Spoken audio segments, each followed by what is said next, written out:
I'm Dan Ackerman, and we are here taking a look at the Lenovo IdeaPad Y500. Now, this new version of the Y500 is for Windows 8. It is also a little bit of a gaming laptop. It has, in this particular configuration, not one but two NVIDIA GeForce 650M graphics cards, which means that it can pretty much play any game out there at either the highest resolution, this is a 15-inch 1080p screen, or the highest detail settings. Some games both. Some games you may have to dial either the resolution or the detail settings down. You've also got a big 1TB hard drive with that 16 gig solid state cache, and what I think is probably one of the coolest things, at least the first things you see, is this cool backlit keyboard. It's sort of black on black, but with this really rich red emanating from underneath the keys. You know, it's different from every other backlit keyboard, at least. It's a little bit of a maybe a dorm room chic look, but I liked it just because it stands out from everybody else. Now, with all this good stuff going on, there's got to be a downside, and that is this is one of the very few Windows 8 laptops that we've seen that does not have a touchscreen. See, nothing's happening here. Now, I see a little bit of a trend here. Pretty much any laptop that we have reviewed since Windows 8 came out that has a discrete graphics card does not have a touchscreen.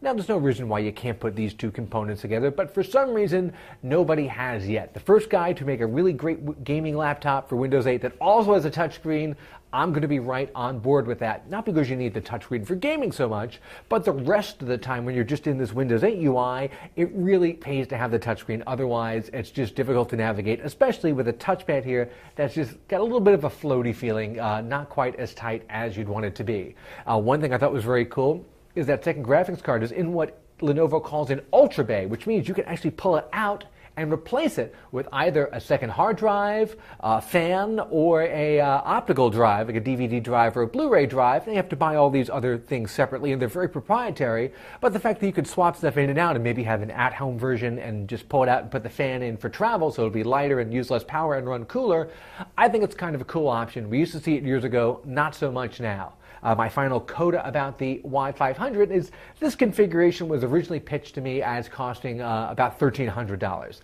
Looking at Lenovo's website as of today, they seem to have a lot of sales going on tied into St. Patrick's Day, even though that already happened. I saw a very similar configuration to this for $869, which is pretty amazing. That almost makes this a must-consider laptop, even when you take out the touchscreen. If it had a touchscreen, it'd be hands down my favorite laptop of 2013 so far.